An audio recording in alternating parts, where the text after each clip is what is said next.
Hello and welcome to the third Norfolk Football Podcast. My name is Matt Carpenter, Football Services Manager at Norfolk FA. And this is our first podcast that we've actually done away from the comfort of the office. But this morning we are at Sprowston Manor Golf Course for a very specific reason. And to tell you all about it, I will introduce you to the guest that I'm honoured to have with me, which is Mr. Dean Ashton. Dean, hello. Hi, thanks for having me. I mean, it's nothing to do with football. It's my other passion, golf, and to be able to team up with the Community Sports Foundation for their charity golf day, and for me to host it is obviously an honour, and lots of people I know, and I'm sure it'll be very competitive, but as everyone knows, you can't win your own golf day, can you? So it's going to be one of those days where, you know, people dip into their pockets and give generously for the charity, which is what it's all about today, but also there's that element of fun and competition in trying to win the day as well. So today is obviously all about raising money for the Nest, the fantastic project that the Community Sports Foundation have on the go. Just tell us a little bit about the Nest and your involvement in that so far. I mean, it's a fantastically exciting project. I mean, they're looking to do obviously a multi-purpose venue out in Horsford. And what it's going to benefit from all the young people in Norfolk that can go and access that, and also I think elite groups of sports teams as well that will be able to go and use that, and events that will be put on. I think it's all going to obviously benefit the charity going forward, but as always it's about the disabled and disadvantaged children around Norfolk that are going to benefit from some wonderful events that will be there, days that they can go there, lots of other things, lots of other sports to get involved in. So massive project which they've done brilliantly to do the first phase of, and I'm really looking forward to seeing then the second phase. Absolutely, and we should have a fantastic day ahead, hopefully. Well, I will let you go, Dean, because I know you've got lots of hosting to do and to go and do some mingling, but I hope you have a good day and I hope you have a successful golf day, and we'll see you on the other end, as it were. No, thanks for having us. At least I didn't have to talk football. Thank you, Dean. Okay, next up joining me we have Gavin Lemmon, our Chief Executive. So part of the reason we are here today, Gavin, is obviously the Community Sports Foundation are our new charity partner for the next 2 seasons. So just talk to us a little bit about our relationship with those at the moment. Yeah, obviously we've had a long-standing relationship with the Community Sports Foundation, and they put themselves forward, nominated themselves to be our charity partner. We actually went with that with a football mix. Obviously our previous partners have been some cancer charities. It's on the board, the Skin Cancer Charity Unit, and then we went with the FA's national partner and the Bobby Moore Fund. We thought we'd go with something different, and they've got really ambitious plans with the Nest project. And really, reality is, if they don't get the money required, then they can't fulfil that ambition of phase 2. So we thought we'd try and do our bit, have them as our charity partner for the next 2 years. That will include us raising money at some of our events, like the awards dinner we had a couple of weeks back now, might be at County Cup finals, and also we'd get involved in some of their charity events, hence why we're here today, and we're attempting to play golf. We've got a team of 4, obviously got us 2, we've got the Chairman Michael Banham, we've also got Bryn playing as well, so we'll have no chance of winning, but hopefully we'll go towards helping the charity at this event today. Should be a fantastic day. There's a lot of teams here. The weather is just about going to hold, I think, and we're relying on Bryn to be good today, aren't we? We certainly are. We're a team of handicapped 28s, and we'll put Bryn down at 24, and he's not very happy with being 24, but I believe 24 is mid-20s, so I went off that basis, but he thinks he'd rather be a 28 like the rest of us. But there you go, we can't be a team of bandits, as they say in golf terms. So rumour is the chairman does have a cowboy hat in the car, but I don't know whether that's true or not. He's not a regular golfer anymore, that's how he wanted to describe himself. Those days are gone, Matt, I'm afraid. I think perhaps today there'll be a lot of people here who will learn why maybe you're a better footballer than a golfer, Gavin. Is that fair to say?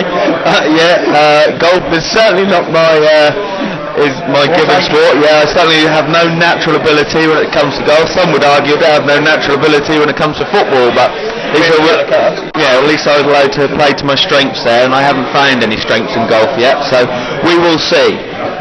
But it should be a great day. The other thing we're doing today, as well as supporting our new charity, is we're looking to do one of our County Cup draws again.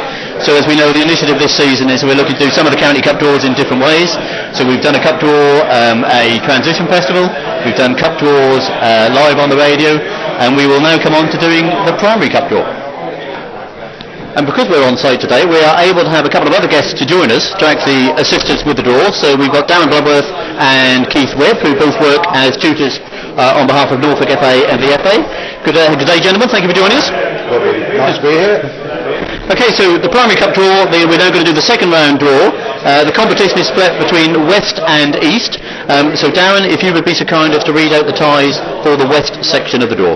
Okay, first tie is Rockley Youth versus Ingoldsthorpe Reserves. Second tie is Folkwell United versus Wellstown Reserves. Third tie is Hungate Rovers versus Gayton United Reserves. Fourth tie is Westland versus Narborough FC Reserves. Fifth tie is Eacham FC Reserves versus Clenchwater. Sixth tie is the Wootons versus Westwinch. Seventh tie is Longham Reserves versus Hunstanton Town. Eighth tie is South Creek versus AFC Wheaton. Ninth tie is Litcham Youth Club versus FC International. 10th tie is Munford Exiles versus Tavern Old Boys FC Reserves. 11th tie is Yaxham versus Castle Rising. 12th tie is Bridgend United versus Colkirk. 13th tie is Eacham Social Club versus Docking Rangers. 14th tie is Marshall and Saints versus Gressonall FC.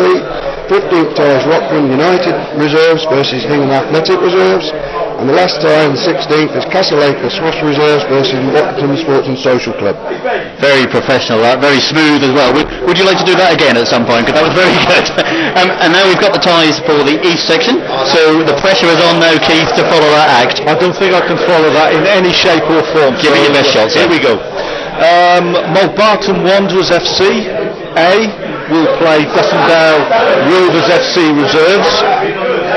Mariners FC will play Horsford United FC Reserves. Loddon United FC Reserves will play Bristol FC Reserves. Acton FC will play South Walsham FC Reserves. Kelt Rangers FC will play Bar 33 FC. Gorleston FC Development will play Wensum Albion FC. Martham FC Reserves will play Hockering FC.